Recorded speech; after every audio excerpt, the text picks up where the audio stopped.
situasi yang disampaikan oleh para korban ini sebenarnya ujungnya kalau lihat tadi kita baca rekomendasi Komnas HAM, Pak lawyer kan jelas ya, secara kekeluargaan, secara bagaimana harapan-harapan yang 11 orang ini meminta keadilan Pak Jansen. Jadi sebenarnya teman-teman, ini gampang nyimpulinnya sih. Kuasa hukum sini duduk sama-sama, mungkin disaksikan oleh Direskrim Polda Jabar, untuk memenuhi obrolan yang kiranya bagaimana ini selanjutnya. Bagaimana hak daripada mereka-mereka dalam prosesi yang terdahulu, agar minimal mengobati yang terjadi. Mungkin itu Pak Jansen. Jadi pertanyaan kalau ngomong hukum, kita tanya nanti sama Pak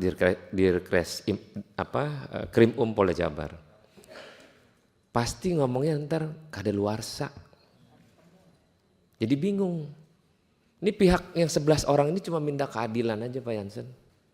Dihadiri oleh para teman-teman anggota DPR. Jadi kiranya pertemuan di ruangan ini, di tempat rakyat ini adalah meminta semua pihak untuk berkeadilan. Kalau lewat penegakan hukum, pasti nggak akan pernah ketempuh apapun. Karena kondisinya pasti kadaluarsa, benar nggak Pak Polda Jawa Barat? Tapi di sini kita jangan mentang-mentang, wah udah kadaluarsa jadi nggak bisa. Jangan juga, nggak boleh. Adalah rasa iba, adalah rasa bagaimana Pak Jansen untuk menyikapi mereka-mereka yang penuh harapan untuk keadilan. Mungkin Pak Jansen juga sudah berumur, punya masih rasa perasaan. Yuk silakan duduk kedua belah pihak bersama-sama. Agar di hadapan di komisi ini, di rumah rakyat ini, Bapak dan Ibu merasa juga meminta keadilan secara terbuka. Jangan nanti simpang siur di luaran tentang ini, eksploitasi. Kagak ada benernya pasti. Dan semua yang ngadu di ruang publik sekarang, pada pokoknya cuman berperkara lu eksploitasi. Lu begini, lu begitu. Nah setelah datang ke sini, harapan mereka cuma pengen keadilan. Harapan Pak Jansen.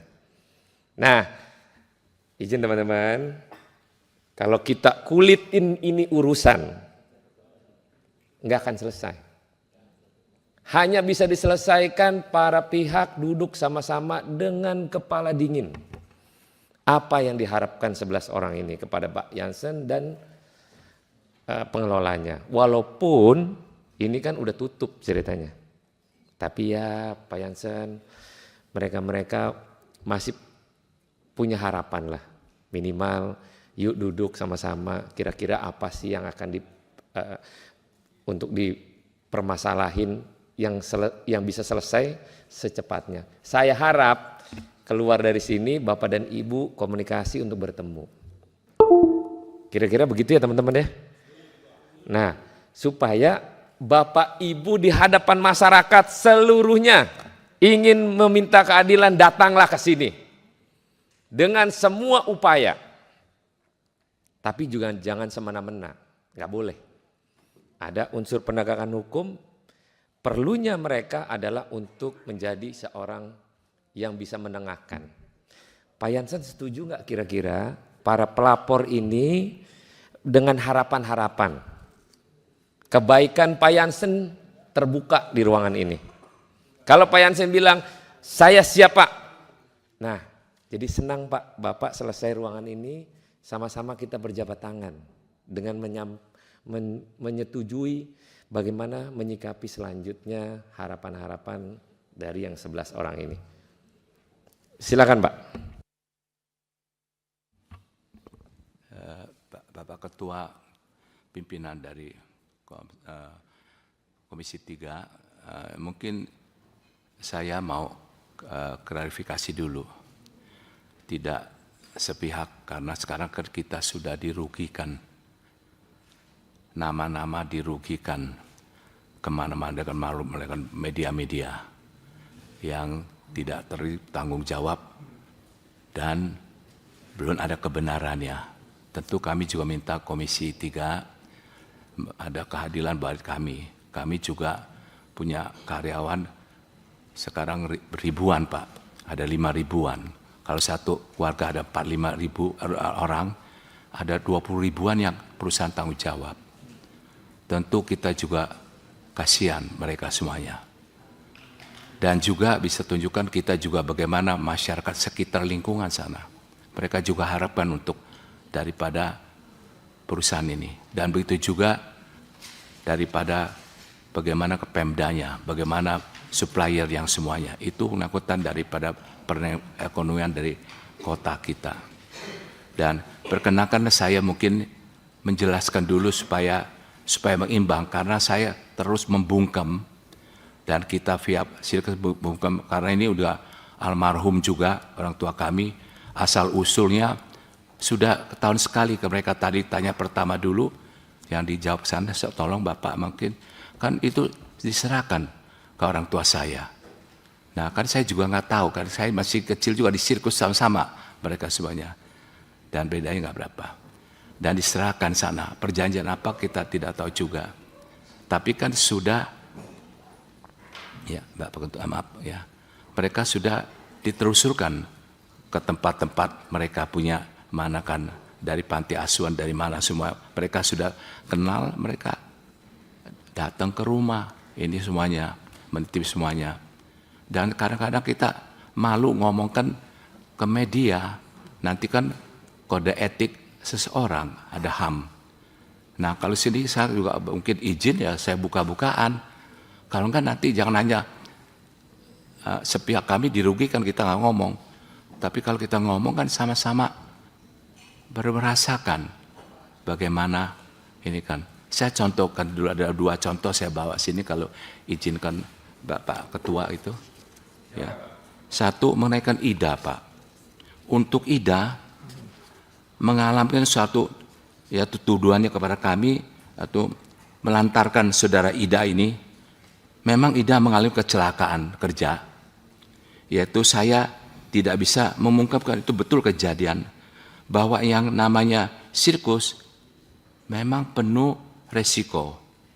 Saya sendiri juga sakit juga Pak, pinggang. Saya tapi tidak main terapis Pak, saya mainnya adalah main akrobat Pak. Nah itu tentu ada kedisiplinan untuk standarnya, kedisiplinan untuk kepada semua segala-galanya.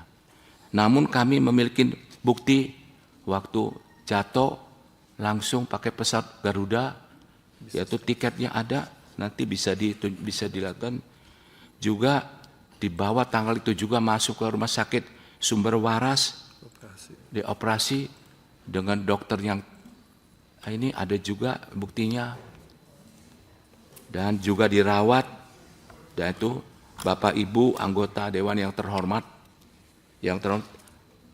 yaitu satu operasi pada zaman itu 39 juta ada kwitansinya pada tahun 89 ya.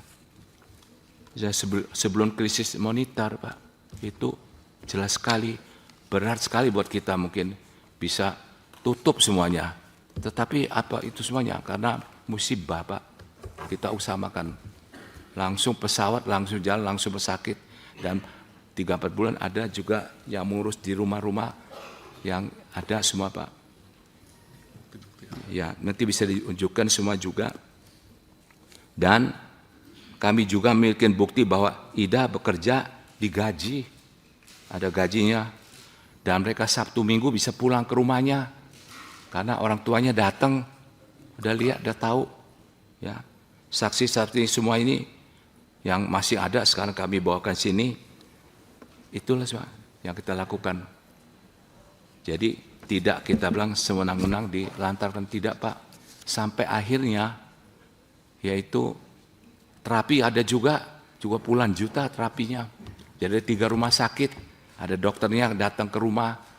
Nah, jadi mesti yang di tempat rumah karena bosan katanya di rumah sakit, dibawa ke rumah kita orang almarhum yang rumahnya disiapkan 1 kamar, ada kamar mandi sendiri, ada suster, semuanya dilangkan, diantar ke rumah sakit, dokter datang begitu semuanya, bolak balik, lalu bosan ya kita daripada rumah mungkin sendirian anak-anak, dari kita pergi ke dikerjakan administrasi aja di Cisarua, tidak kerja hanya administrasi amin aja, itu juga ada kamar, ada suster, Sabtu Minggu pergi pulang ke rumahnya. Nah itu sudah tahu orang tuanya jemput semua. Nah satu waktu memang orang tuanya jemput mau bawa pulang, ya sudah selesai kan itu Pak sebenarnya. Jadi sudah pulang ke rumah minta mundurkan diri ya semuanya. Itu jelasnya pada satu kasusnya daripada Ida, supaya keadilan juga saya di sini bagaimana pertanggungjawabannya. Kita bawa ada berapa puluhan sampai setumpuk bukti-bukti kwitansi yang kebetulan masih ada itu semua cari. Nah itu hasilnya. Dan dokter apa semua kita tercatat. Jadi yang terhormat juga memang itu yang terjadi yang sesungguhnya. Bukan kita bermain-main. Sungguh-sungguh terjadi dan sungguh-sungguh kita lakukan. Dokter terbaik, saya ingat dokter Lukas terbaik itu di Sumber Waras, itu yang dipanggilkan. Bahkan bagaimana janjinya itu sampai orang tua saya, ada orang rumah yang lebih tahu Pak. Nah ini Pak, yang itu kan. Kalau yang kedua kali lagi ini saya mohon juga izin kepada Dewan yang terhormat sekali, supaya jangan difitnahkan seperti dijelekin semuanya, sampai kita terus tekan. Karena kalau kita mau keluarkan, nanti katanya orang besar tekan kecil, kan nggak enak juga. Atau etika dibongkar, kalau dulu Komnas tahu, bongkar riwayat mereka, ketahuan ada bunker apa, nah kita silakan, ya udah diperiksa Pak dulu. Rumah orang tua saya ya di Cisarua, rumah khusus dan semuanya, dan bisa dilihat sampai sekarang juga. Nah, saya mau contohkan satu lagi, minta izin. Tapi kalau ini ngomong ya minta izin sekali, kalau terbuka sekali ini semuanya, supaya ada keimbangan. Yang pelapor gitu juga, jangan sembarangan. Negara kita punya hukum juga, tapi kita terus diam. Tapi karyawan kita tuh teriak, kenapa nggak ada gini kan semuanya. Nah ini juga ngomongkan. Tapi kami hewannya kita sayang, apalagi manusia. Nah tapi yang lain-lain kita nanti saya akan satu persatu ngomongkan bagaimana kan ya. Baik saya contohkan ini dulu, Pak Ketua, mohon izin kalau semuanya, atau satu ruang ini mungkin akan terbuka. Nah, Pak Jansen, ya, saya potong ya. Iya. Saya paham apa yang Bapak maksud. Bapak kalau ceritain nanti seolah-olah Bapak membela diri. Ya, walaupun benar Bapak mengklarifikasi. Ya, betul. Pihak sini juga sama. Pasti akan juga mengatakan bahwa posisinya dalam kondisi yang berbeda. Saya sebagai pimpinan dalam rapat ini, saya minta Pak, dalam situasional ini, pihak sini juga jangan akhirnya menyampaikan menggebu-gebu. Tadi awal kan saya tanya, siapa yang suruh? Atas kemauan sendiri kah? Atau ada orang lain yang ada menuntut? Udah pokoknya hajar aja dulu.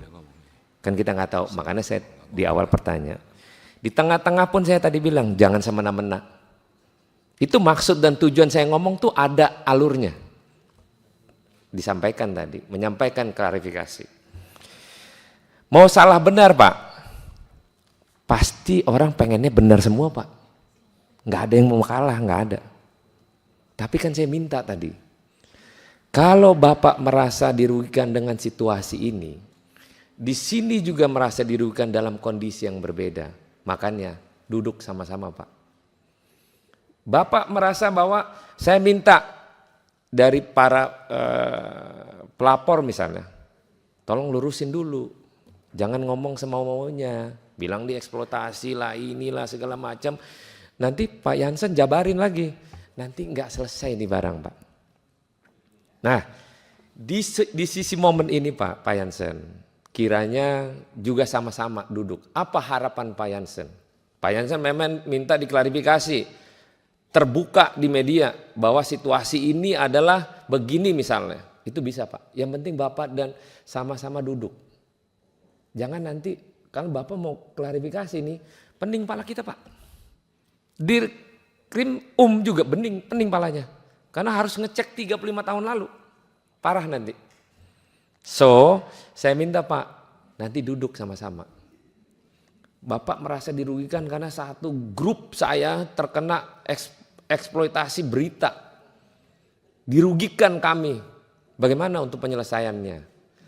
Ntar di sini, oke Pak. Saya juga minta harapan ke Bapak, Pak Jansen.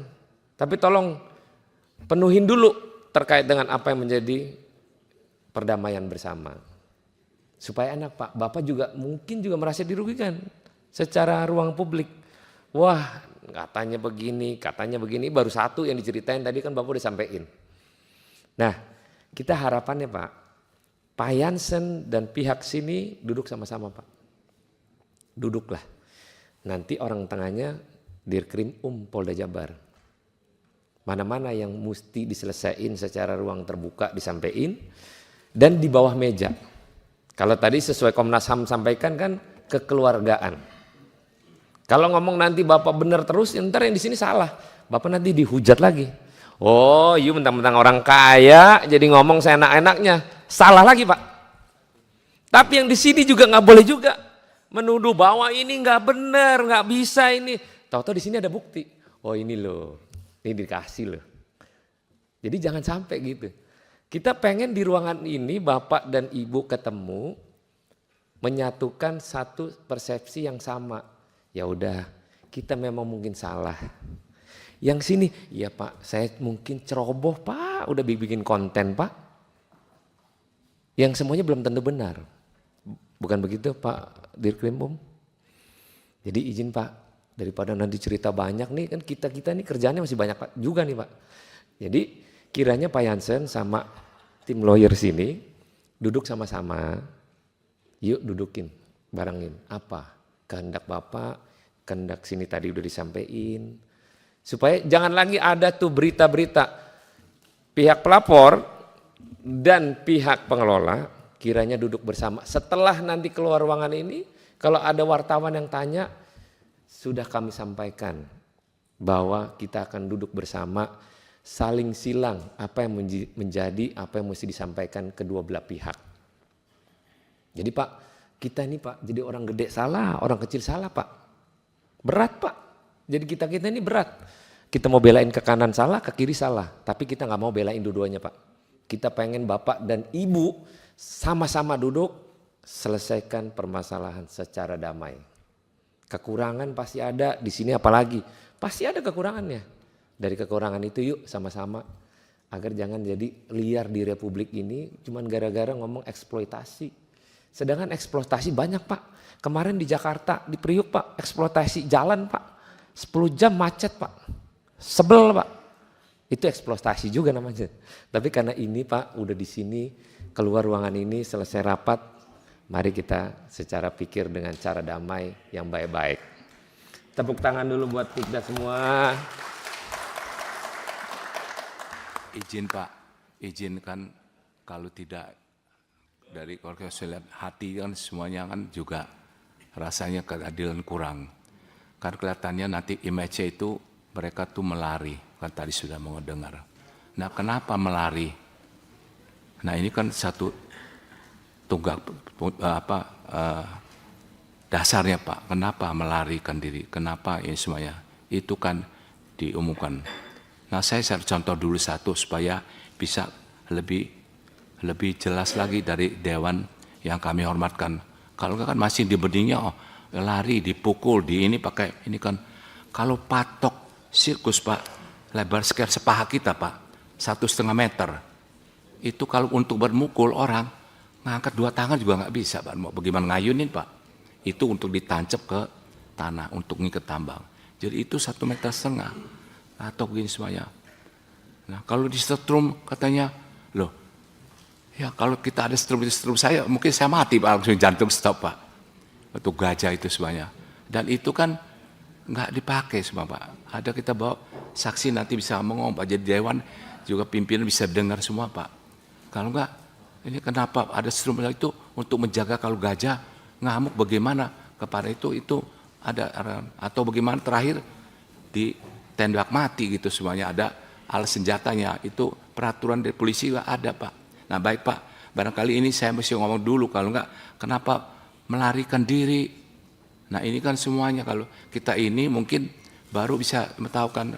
Ya mohon Dewan juga yang terhormat, bukan ini kan kita sudah kepaksa ini kan mesti jelaskan semua jadi mengimbangkan tidak dikawinkan. Nanti juga bisa ada saksi-saksi sini Pak. Itu Pak Ketua saya minta mohon. Bagaimana? Ya, itu pentingnya. Ya misalkan Pak, ya kalau mereka melarikan tentu melanggar disiplin Pak. Apa itu Pak? Nah itu kan susah kami mau ngomong sini kan melakukan yang ya persetubuhan yang tidak jelas itu Pak. Lalu hamil, lari, gugur kan. Itu Pak. Nah ini bukti ada Pak. Kawin lagi, bukan kawin Pak. Hubungan gelap. Nah ini kan yang mesum begitu kan hubungan mesum, hubungan yang di luar nikah. Iya itu begitu terjadi begini semuanya. Nah kalau itu kita keluarkan nanti apa keluarganya nanti bagaimana Pak? Atau punya dan juga pindah-pindah. Ada yang sudah punya istri di satu tempat masih itu juga berbuat. Nah ini Pak, jadi kami juga serba susah. Nah kita juga ada bukti-bukti semua kenapa kita ini semuanya. Itu yang kadang-kadang kita tuh kalem gitu semuanya kan sudah melaksanakan apa yang dulu Komnas HAM sudah lakukan. Berdamai semua sudah dilakukan. Kapan selesai nanti kalau saya udah meninggal, kena anak saya lagi. Tapi kan perusahaan udah nggak ada. Tutup semuanya Pak. Udah lain ya, jadi itu kan yang nggak benar. Kalau dulu nekat semuanya di sini, ya kita udah doakan biarlah mereka dapat tempat yang baik semuanya, dan mereka juga nggak ganggu semua. Sekarang kok orang-orang nggak ada semuanya ini ditimbulkan lagi, bahkan sekarang menimpanya hampir kita ketahuan malu sekali dengar semuanya. Tetapi yang tahu nggak benar semua juga pengen ceritakan semua ini nggak benar. Berita ini nggak benar. Nah ini Pak Dewan yang kami terhormat, itulah kita juga sini semuanya, bukan kita bilang ini kita juga pemain, saya juga pemain juga Pak. Kita juga pemain sama latihannya. Jadi masing-masing ada yang perbuatan masing-masing ini. Kalau benar-benar ya lakukan ini. Ya kalau mau. Sip, Pak Jansen. Terima kasih. Teres. Terima kasih.